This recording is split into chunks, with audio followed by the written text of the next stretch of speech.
when I unpack the anatomy of my failure, it all stems back to the fact that I lacked the courage and I lacked the skill to have a difficult conversation with that individual about their attitude.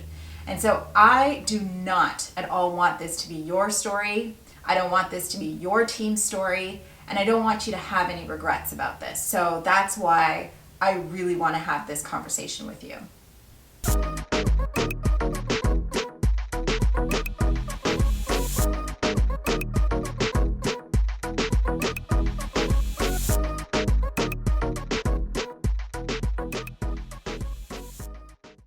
Hey there, welcome to MakTV, where we believe that the transformation from manager to leader is a crucial one, and that true leaders change lives.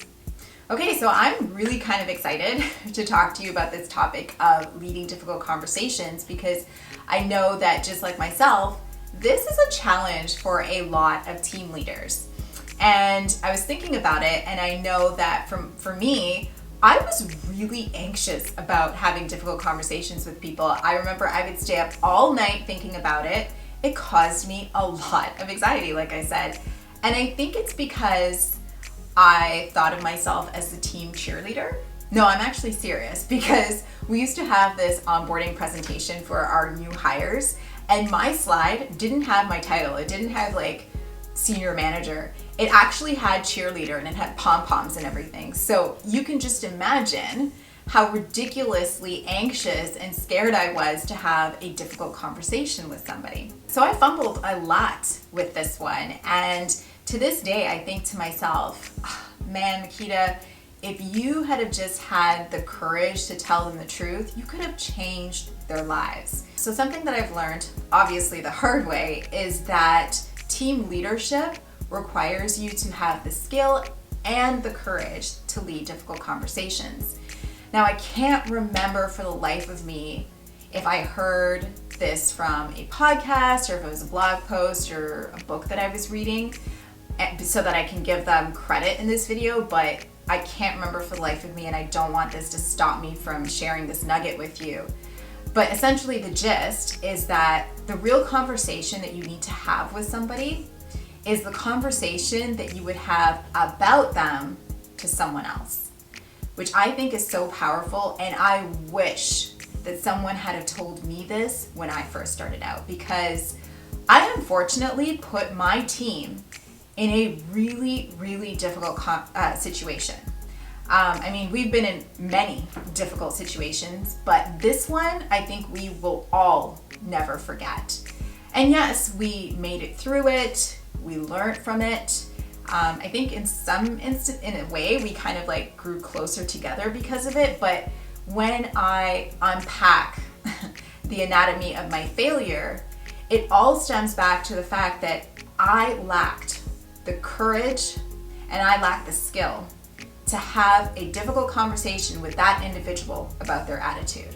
And so I do not at all want this to be your story. I don't want this to be your team's story, and I don't want you to have any regrets about this. So that's why I really want to have this conversation with you. So before we head down this path of talking about difficult conversations, I think it's important that you recognize two things, or that you know two things. Number one, everybody finds leading difficult conversations or having difficult conversations uncomfortable. I don't care what your title is.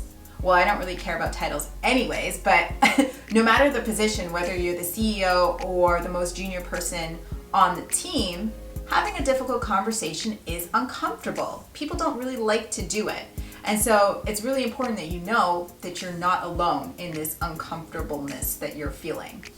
And number two, it's really important to know why you're uncomfortable. So is it because you're afraid that you're going to ruin the relationship in some way? Are you fearful of conflict? That's mine. I'm really fearful of conflict. Always have been. Or is it that you just don't know or don't have the skill to, deal with or have the conversation? It's really, really, really powerful or important to know why, so that you know how you can address it. Which brings me to my first tip. Tip number one is to role play. Now, I know that this seems silly, but being prepared is really important, Because when you have a mental outline of what you want to say, it just strips away the anxiety of fumbling around for the right words to use in the conversation. And you know what else it does? It helps you to be prepared for whatever it is you're most fearful of.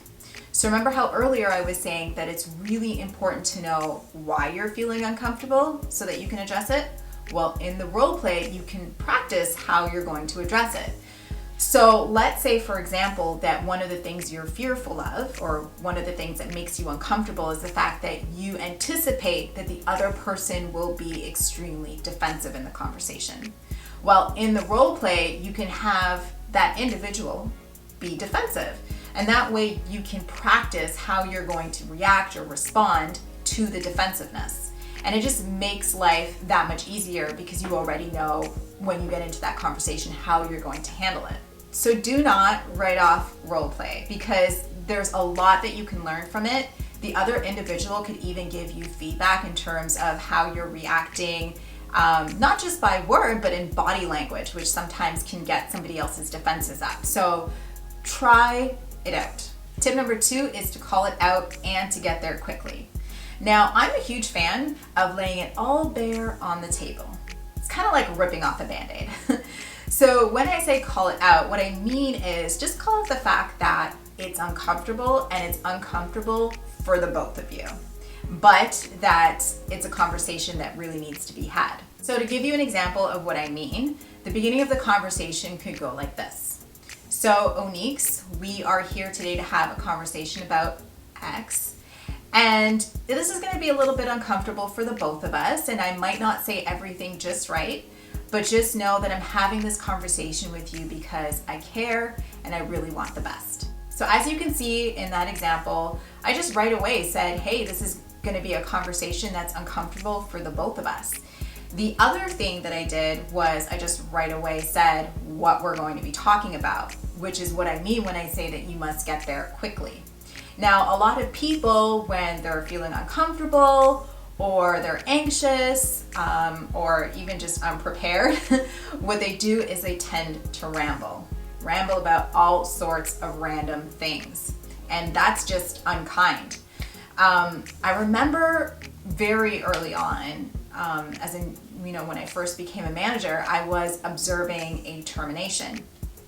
And I couldn't believe what I was seeing. So the person who was conducting the termination was obviously uncomfortable, which was totally fine, totally understandable, but that caused her to ramble, and she was talking about like food and the weather. It was really weird. And I remember, because obviously I'm observing, I can observe body language of the individual who was getting terminated. And she was getting increasingly anxious and like agitated. You can tell in her behavior because she obviously knew something was wrong and something was coming, but it was taking a long time to just rip off that Band-Aid.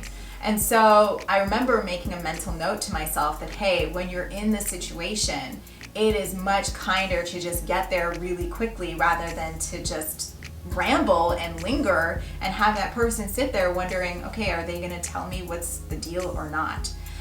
So that's what I mean when I say get there quickly. The person most likely already knows to some extent why you're sitting there having that conversation with them, so it is much kinder to get there quickly. Tip number 3, if you're still feeling a little bit anxious or hesitant to have this conversation, is to switch that mindset of yours. Now, you didn't think I was going to have a video on giving you tips and not talk about mindset, did you? Mindset is so powerful and it affects so much of what we do. It affects our actions. So here's the deal. I want to give you some pretty tough love, but know that it's coming from a good place. This is me having a difficult conversation. No, I'm just kidding. Know that this is coming from a good place, because I do wish that somebody would have had this conversation with me when I first started out. So here's the tough love. It is your job as a leader to help people grow. It is your job as a leader to protect the team.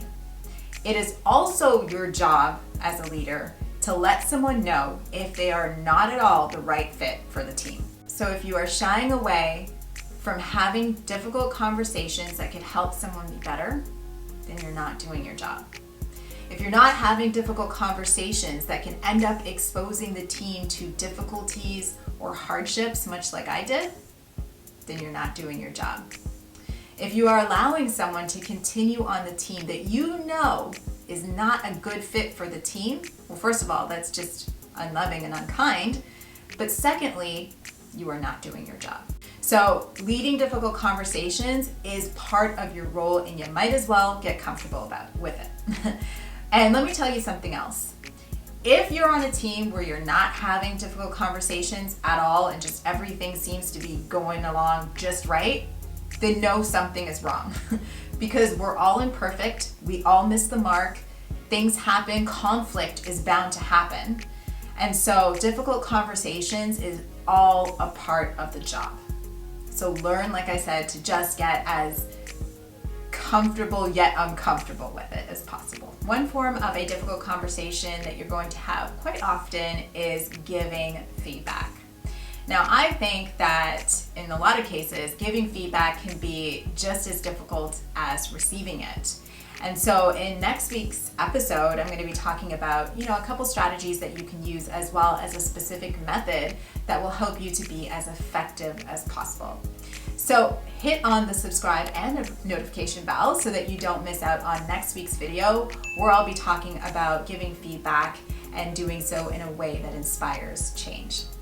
So thank you so much for watching this week's video, and I cannot wait to see you in next week's video. But in the meantime, please do have a fantastic week, and don't forget to keep smiling. See you in the next one. According to Entrepreneur.com, 44% of new managers feel unprepared for their role, and this often leads to feelings of overwhelm and self-doubt. Are you a new manager that feels somewhat the same? Well, training certainly helps. And that's why I've created this free audio training for new managers that serves as a good base to help you develop 3 critical skills that are essential to your success as a new team leader. So come on over to MakitaAndrews.com to grab your free audio training today.